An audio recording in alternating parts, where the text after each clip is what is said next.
Millions in offshore accounts and an empire built on ruthlessness couldn't buy Leonardo Falcone the one thing he craved: an honest woman. Sick of gold diggers and superficial heiresses, New York's most feared underboss stripped away his wealth, stepping into the grimy streets to find a love money couldn't taint. Millions in offshore accounts and an empire built on pure ruthlessness could not buy Leonardo Falcone the one thing he truly craved: an honest woman. Sick of gold diggers and superficial heiresses whose eyes locked solely on his platinum Rolex and endless black Amex cards, New York's most feared underboss wanted out. To them, Leonardo was merely a lucrative bank account draped in custom Brioni suits. Exhausted by the hollow deception of high society ballrooms, he decided to strip away his immense wealth and step into the grimy streets to find a love that money couldn't taint. Handing over his encrypted phone and the keys to his sprawling empire to his fiercely loyal consigliere, Archie Leonardo issued his temporary farewell. "Keep our borders secure. Tell my father I am handling personal reconnaissance." Archie adjusted his glasses, watching his boss don a faded, oil-stained Carhartt jacket and scuffed work boots.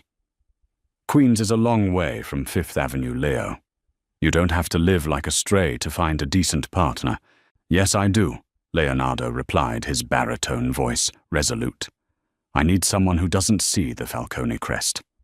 By the very next noon, Leonardo, now operating under the alias Leon, was sweeping the filthy floors of a dilapidated garage in Astoria. He rented a drafty, miserable apartment above a loud laundromat, fully embracing the grinding reality of a destitute laborer. Just 3 doors down stood Astoria Sweets, a neighborhood bakery smelling of burnt sugar and strong espresso. That was where he first saw Penelope Hayes. Penny was heavily overweight, a daily physical reality that society ruthlessly refused to let her forget. At 250 pounds, she was accustomed to cruel whispers and the invisible walls men built around her. She hid her body beneath oversized, flour-dusted aprons, but beneath those layers of deep insecurity lay a woman of startling, quiet beauty. She had soulful hazel eyes, flawless porcelain skin, and a deeply comforting smile. Leonardo first entered the bakery on a freezing Tuesday, his hands deliberately blackened with grease. He stood quietly at the back of the line. Directly in front of him, a slender woman in a pristine designer coat impatiently tapped her manicured nails against the display glass. "Excuse me." The woman snapped at Penny, who was carefully boxing a dozen pastries. "Can you hurry up? Some of us actually have careers, and maybe skip tasting the merchandise. Honey, it looks like you've had enough." Leonardo's jaw immediately clenched. His predatory instincts flared, ready to drag the arrogant customer out into the freezing snow. But Penny simply paused. Masking a flicker of deep, familiar pain, she offered a polite, unbreakable grace. She handed over the bakery box with a soft, genuine smile, wishing the cruel woman a wonderful day. Stepping up to the counter next, Leonardo feigned absolute poverty, counting out crumpled single-dollar bills for a plain black coffee. Recognizing his apparent exhaustion, Penny quietly slipped a massive, freshly baked turkey sandwich into his paper bag. "It's yesterday's bread," she lied smoothly, refusing his meager money. "It's on the house." Walking out into the biting wind, Leonardo opened the bag to find steaming, perfectly fresh food. For the first time in his entire life, the ruthless underboss felt a genuine, unfamiliar warmth spread through his chest. The cruelty in the woman's voice was sharp enough to draw blood. Leonardo's jaw clenched, his instincts honed by years of punishing disrespect with brutal violence flared. He took a half step forward, ready to drag the arrogant woman out by her designer collar. But Penny simply paused. A brief flicker of deep, familiar pain flashed in her hazel eyes, but she quickly masked it with a polite, unbreakable grace. "I apologize for the wait, ma'am," Penny said softly, her voice melodic and calm. "Your order is ready. Have a wonderful day." The woman snatched the box, turning around and deliberately bumping into Leonardo as she left. "Watch it trash," she muttered, side-eyeing his stained jacket before storming out into the snow. Leonardo stepped up to the counter. He looked at Penny, expecting her to be crying or angry. Instead, she offered him a warm, genuine smile. "I'm sorry about that," she said, wiping down the counter. "People get cranky when it snows. What can I get you?" "Just a black coffee," Leonardo said, keeping his eyes on her. He reached into his pocket, pulling out a handful of crumpled single-dollar bills and a few dimes, pretending to struggle with the exact change. Penny watched his dirt-stained, calloused hands that, unbeknownst to her, had ended lives and commanded empires. She saw the frayed cuffs of his jacket and the exhaustion etched into his handsome, stubble-covered face. "You look like you've been freezing out there all morning." Penny noted her voice, lacking even an ounce of pity. It was just pure, unfiltered empathy. She turned around and grabbed a massive, freshly baked turkey and provolone sandwich on focaccia bread, placing it in a bag, along with a large black coffee. "I didn't order the sandwich," Leonardo said gruffly. "I can't afford it." "It's yesterday's bread," Penny lied smoothly, her eyes crinkling at the corners. "My boss makes me throw it out anyway. I'd rather it go to a hard-working guy than the dumpster. It's on the house." Leonardo stared at the brown paper bag. In his world, nothing was free. Every favor was a transaction, every gift a silent contract. He looked up at Penny, searching her face for an ulterior motive. He found none. Just a kind, overweight woman working a minimum-wage job, offering a stranger her own dignity. "Thank you," Leonardo murmured, taking the bag. "I'm Penny," she smiled. "Leon," he replied. As he walked out into the biting wind, Leonardo opened the bag.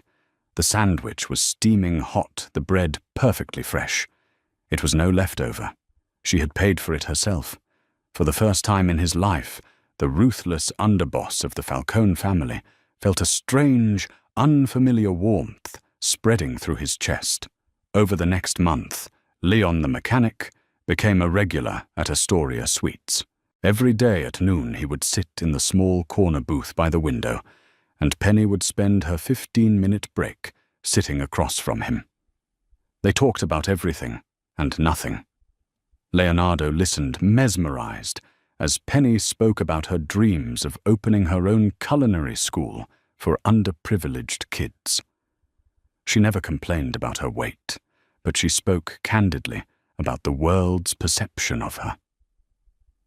"It's like being a ghost," Penny said one afternoon, tracing the rim of her coffee cup. "People look right through you when you don't fit their aesthetic standard. Or worse, they look at you but they only see a joke. You learn to make yourself small, Leon, even when you take up a lot of space." Leonardo's chest tightened. "You shouldn't have to make yourself small for anyone," he said fiercely, his dark eyes locking onto hers. "Any man who looks at you and doesn't see a queen is a blind fool." Penny blushed furiously, looking down at her apron. No man had ever spoken to her like that. Certainly not a man as ruggedly handsome as Leon, whose piercing gaze made her feel exposed, yet entirely safe. She brushed it off with a self-deprecating laugh. "You're sweet, Leon. But I know the score." Leonardo knew he was falling for her. Penny was the antithesis of his world. She was pure forgiving and brutally honest. But the paranoia of the Mafia ran deep in his veins. He had to be absolutely certain. He had to know if her kindness was a superficial courtesy, or if she was truly willing to sacrifice for someone who had nothing to offer her in return. He devised a test, one that made him feel sick to his stomach, but one he deemed necessary. On a rainy Thursday evening, Leonardo waited outside the bakery until Penny locked the front doors.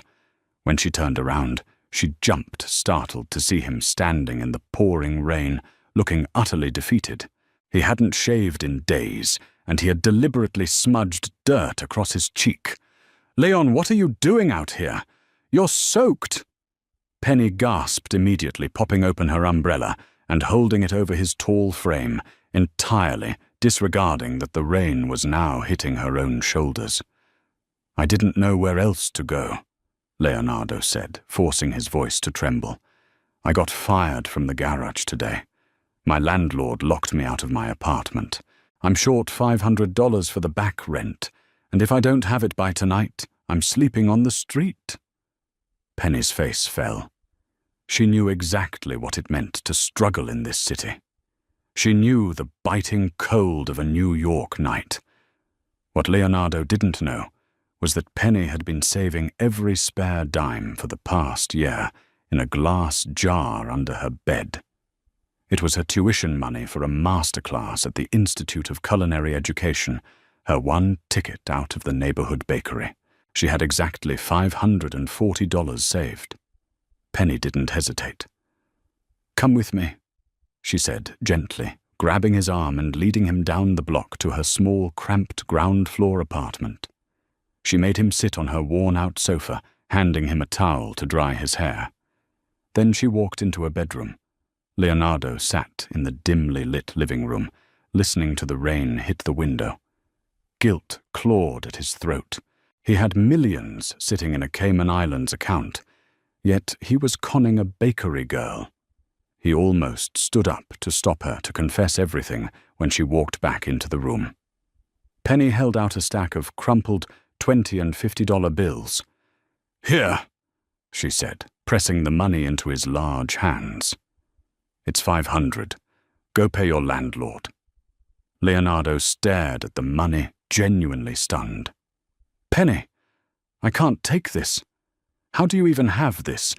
You work at a bakery. It doesn't matter," she lied, forcing a smile. "It's just savings. I don't need it right now. You need a roof over your head, Leon. Take it. Please." Leonardo looked from the money to her face. He saw the slight tremor in her hands. He knew she was lying. He knew this was everything she had. She was giving up her own future for a broke mechanic she had known for barely a month. She had passed his test, shattering every cynical expectation he had ever held about humanity. "I will pay you back, Penny. Every cent," Leonardo swore, his voice thick with unfeigned emotion. "I know you will," she said softly. "Now go. Get your apartment back." The very next afternoon, the harsh reality of Leonardo's true life violently crashed into his fragile sanctuary. Penny was alone in the bakery, wiping down the espresso machine, while Leonardo sat in his usual booth, nursing a coffee. Suddenly, the chime above the door jingled aggressively. Two massive men in tailored dark suits stepped into the shop. Leonardo's blood ran cold.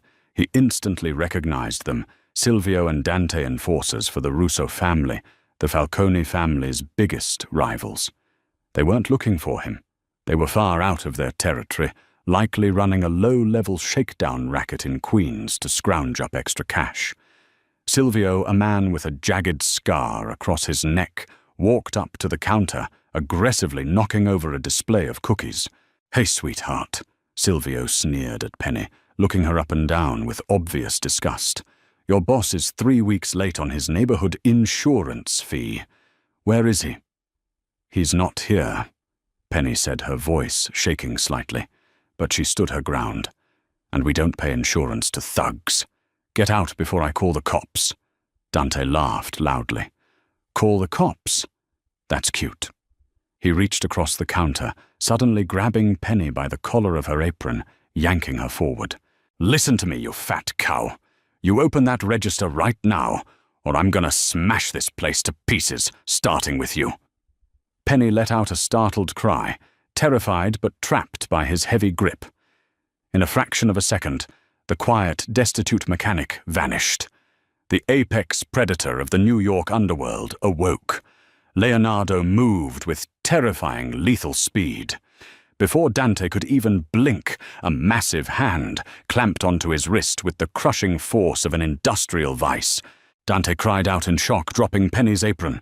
Leonardo stood between the thugs and Penny, his head tilted down his face, partially obscured by the shadow of his cap. "She said the boss isn't here." Leonardo growled his voice, dropping to a demonic, icy register that sent shivers down Penny's spine. Silvio reached inside his suit jacket, his eyes flashing with violent intent. "Back off, homeless trash, before I put a bullet in your—" Leonardo didn't let him finish. In one fluid motion, he stepped inside Silvio's guard, driving a devastating precise elbow into the man's sternum. Silvio collapsed to the floor, gasping for air, instantly incapacitated. Dante stumbled back, terrified by the sudden overwhelming violence from a man who looked like a street vagrant. He looked closely at Leonardo's face, catching a glimpse of his razor-sharp jaw and dead, merciless eyes. Recognition slowly dawned on Dante's face, followed immediately by sheer, paralyzing terror. "Falcone!" Dante whispered, his face draining of all color. Leonardo stepped forward, grabbing Dante by the lapels of his suit, pulling him close so Penny couldn't hear. "If I ever see your faces in this burrow again," Leonardo whispered into Dante's ear, his voice dripping with pure menace, "I won't just kill you. I will dismantle the entire Russo family, brick by brick. Take your trash and run." He shoved Dante backward. Dante scrambled to pull a wheezing Silvio off the floor, and the two enforcers bolted from the bakery as if the devil himself was chasing them. The bakery fell into a deafening silence, save for the hum of the refrigerators. Leonardo stood there, his chest heaving slightly. He slowly turned around to face Penny. She was pressed against the back counter, clutching her chest, her eyes wide with shock and fear. She had seen the raw, unbridled violence in him. She had seen the way grown men, terrified of nothing, had run from him in pure panic. "Penny!" Leonardo started taking a gentle step toward her. Who are you, Leon?" Penny asked, her voice trembling. "What did he call you?" Leonardo stopped. The illusion was fracturing. The woman who had sacrificed everything for a penniless mechanic was about to discover she had just financed the most dangerous mob boss on the East Coast. Silence filled the small bakery, heavy, suffocating, and terrifyingly cold. Leonardo stared at Penny, watching the unwavering trust in her hazel eyes slowly shatter into a million jagged pieces. He stepped forward, raising his hands in a desperate, placating gesture, but she instantly shrank back against the hissing espresso machine. "Stay away from me!" Penny breathed, her knuckles turning white as she gripped the marble counter. "That man. He looked at you like you were the devil. He called you Falcone, like the crime family they talk about on the late-night news. Who are you, really?" Leonardo slowly dropped his hands. The hunched, defeated posture of Leon the destitute mechanic melted away, entirely replaced by the towering, hardened stance of an underworld king. The transformation was so absolute, it made Penny dizzy. "My name is Leonardo Falcone," he confessed, his voice steady, but laced with a profound, bitter regret. "I am the underboss of the Falcone Syndicate. And everything I told you about being a broke mechanic living above a laundromat was a lie." Tears welled immediately in Penny's eyes as the crushing weight of his words washed over her. Her mind raced back to the $500 her entire life, savings, her meticulously guarded ticket to culinary school that she had willingly pressed into his calloused hands just 24 hours ago.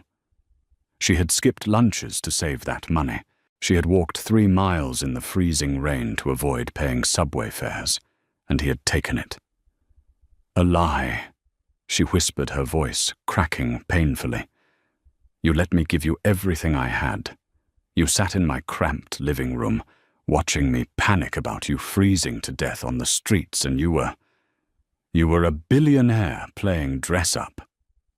It was a test, Penny, Leonardo pleaded, taking another step forward despite her visceral retreat. In my world, everyone wants a piece of my wealth.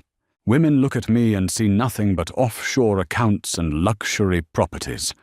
I had to know if someone could care for just a man with absolutely nothing. You gave me your last dime. You passed the test. Passed? Penny's profound sorrow morphed into sudden, blazing anger. The sheer audacity of his logic snapped something inside her. She grabbed the damp cloth she had been holding and hurled it at his broad chest. I am not one of your mafia subjects, Leonardo. I am a human being. You didn't test my kindness, you ruthlessly exploited it. You looked at the fat, pathetic bakery girl who no one ever looks twice at, and you thought, let's see how far I can push her desperation for human connection. Get out. Leonardo felt a physical tearing ache in his chest, sharper than any knife wound he had ever sustained. Penny, please. I swear to you it wasn't like that. You are the most beautiful, genuine, incredible woman I have ever met. I wanted to protect you. Get out. Oh! She screamed, her melodic voice tearing into a raw sob that echoed off the tiled walls. Before Leonardo could attempt to soothe her rage, the violent reality of his true life brutally interrupted them again. The front glass storefront of Astoria Suites shattered inward with a deafening explosion. High-caliber bullets tore through the display cases, pulverizing the tiered cakes and sending jagged shards of glass flying like deadly shrapnel. The Russo family thugs hadn't just run away in fear. Dante had immediately called in a hit squad, hoping to assassinate the Falcone underboss while he was isolated, without his heavy security detail. Leonardo lunged with predatory speed, tackling Penny to the floor, just as a barrage of automatic gunfire ripped through the exact spot where she had been standing. He covered her entirely with his massive, muscular frame, acting as a human shield, while the bakery was mercilessly torn apart around them. Keep your head down and cover your ears, Leonardo roared over the deafening noise. He reached to the small of his back, drawing the sleek, black, customized Glock 19 he had secretly carried even in his mechanic disguise. As the shooting paused for a fraction of a second, while the attackers reloaded, Leonardo rolled out from behind the devastated counter. He fired 3 precise lethal shots through the shattered window. 2 men in dark coats dropped instantly on the snowy sidewalk outside. The third scrambled wildly into a black Cadillac Escalade tires, screeching against the winter pavement as the vehicle sped away. Within 90 seconds, the roar of high-performance engines filled the block. 4 armored Mercedes-Benz SUVs slammed to a halt outside the ruined bakery, blocking off the street. A dozen heavily armed men in immaculate suits poured out, securing the perimeter with military precision.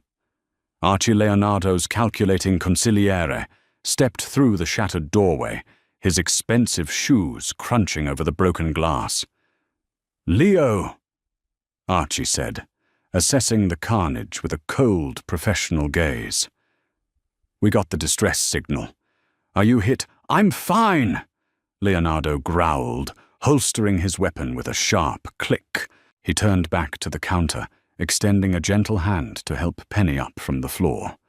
Penny scrambled backward, pressing herself against the refrigerators, completely ignoring his outstretched hand.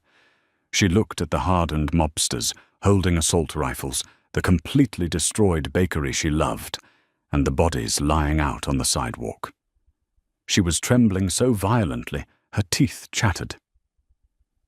"Penny," Leonardo said softly, his heart breaking at the sheer terror radiating from her eyes.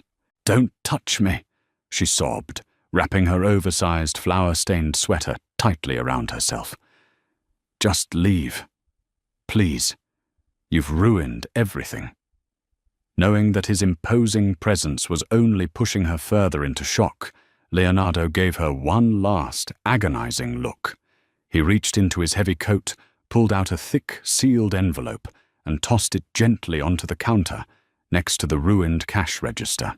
"Protect this block," Leonardo ordered Archie, his voice turning to ice as he walked out into the freezing wind. If anyone from the Russo family so much as looks at this bakery again, burn their entire neighborhood to ash. Weeks dragged by cold grey and utterly miserable. The bakery had been repaired almost overnight by an anonymous top-tier Manhattan construction firm, the exorbitant bills completely paid for by a shell corporation. Inside the envelope Leonardo had left behind was $50,000 in crisp, untraceable cash, along with a handwritten note that simply read, "For your culinary school. I am so sorry." Penny had taken the money and shoved it into a shoebox under her bed. She refused to spend a single cent of it. She went back to work, wiping down the new marble counters and boxing pastries, trying desperately to pretend the mechanic named Leon had never existed. But late at night, in the crushing silence of her tiny apartment, she wept for the man she thought she had known. She missed his gravelly laugh, his intense, protective eyes, and the way he had looked at her like she was the only woman in the room. Across the river in a sprawling Manhattan penthouse, Leonardo was a man possessed by vengeance and sorrow. He had systematically dismantled the Russo family's underground operations in brutal retaliation for the drive-by wiping their influence from the borough. But the violent victories brought him zero satisfaction. He sat in his study, surrounded by priceless Renaissance art and millions in bearer bonds, feeling completely hollow. He had finally found the honest, purely good woman he had been searching for, and his own cynical paranoia had driven her away. Archie watched his boss wither away behind his mahogany desk, a glass of untouched scotch resting by his hand. "Leo, you effectively took out the Russos. The city is firmly yours. But you look like a ghost." "I have everything, Archie, and I have absolutely nothing," Leonardo murmured, staring out at the glittering, sprawling skyline. "Prepare my car. I'm going back to Astoria." Valentine's Day evening blanketed Queens in a soft, romantic snowfall. Penny was locking up the bakery, her heart heavy, as joyful couples walked past her, holding hands and carrying extravagant bouquets of red roses. She pulled her wool coat tight around her waist, resigned to spending another lonely holiday watching television, when a sleek, heavily armored Rolls-Royce Phantom glided to a silent stop right at the curb. The heavy back door opened, and Leonardo stepped out into the snow. He was no longer dressed in stained denim and scuffed boots. He wore a custom-tailored midnight blue Tom Ford suit that perfectly accentuated his broad shoulders and lean waist. A diamond Patek Philippe watch caught the golden glow of the streetlights. He looked terrifyingly powerful, breathtakingly handsome, and completely out of place on the gritty Queens sidewalk. Penny froze the bakery keys, slipping from her numb fingers and clattering to the pavement. Leonardo walked slowly toward her, stopping a respectful few feet away. He hadn't brought his armed guards. He hadn't brought a weapon. He came only as a man begging for a second chance. "I told you to stay away from me," Penny said, her voice shaking, though her eyes betrayed the deep, aching longing she had tried so hard to suppress. "I tried," Leonardo confessed, his voice dropping to that intimate, gravelly baritone that always made her knees weak. "I tried to go back to my empire, Penny, but my life is entirely meaningless without you in it. You don't want me, Leonardo," she cried, frustration bubbling over as she gestured down at her heavy frame. Look at you. You literally own this city. You could have any supermodel, any billionaire heiress, any socialite on Park Avenue. I am a fat baker from Queens. I don't fit in your high society world. I'll just be an embarrassment to you at your fancy galas." Leonardo closed the distance between them in 2 long strides, completely ignoring her protests. He gently took her face in his large, warm hands, forcing her to look up into his dark, unwavering eyes. "Listen to me very carefully," he commanded softly, the absolute certainty in his voice cutting through the winter air. "I have spent my entire adult life surrounded by beautiful, thin plastic women with rotted, superficial souls. They are hollow, Penny. They are empty. You are the most substantial, profoundly beautiful thing I have ever known. You gave a homeless man your life savings to keep him warm. You stood up to armed mafia thugs to protect your neighborhood. You have a heart of pure, unyielding gold, Penelope Hayes. You are a queen, and I don't give a damn about anyone else's shallow aesthetic standards. I only want you." Penny gasped, hot tears spilling fast down her flushed cheeks, melting the snowflakes that landed there. "You lied to me." "I did," he admitted freely, his thumb gently brushing away her tears. "It was the biggest mistake of my life, and I will spend the rest of my days making up for it. I bought the abandoned warehouse next door to the bakery. It's completely renovated. The culinary school for underprivileged kids. It opens next month entirely under your name." Penny stared at him completely, overwhelmed, her chest heaving. "Leonardo, forgive me, Penny. Let me love you. Let me show you how a real queen deserves to be treated." She looked deep into his eyes, searching for the ruthless, terrifying mafia boss that Dante had run from. But all she saw was Leon, the gentle man who had sat in her corner booth, drank her black coffee, and listened to her wildest dreams. Slowly she leaned forward, and Leonardo captured her lips in a deep, desperate, consuming kiss. It tasted like snow-salty tears and absolute, undeniable devotion. The feared underboss of New York hadn't just found an honest woman. He had found his dark empire's true, beating heart. And Penelope Hayes, the woman who had always been cruelly told she took up too much space, finally found a man whose love was massive enough to hold her. True love doesn't care about the numbers hiding in your bank account or the numbers showing on a scale. It's about the raw sacrifices we make when absolutely no one is watching.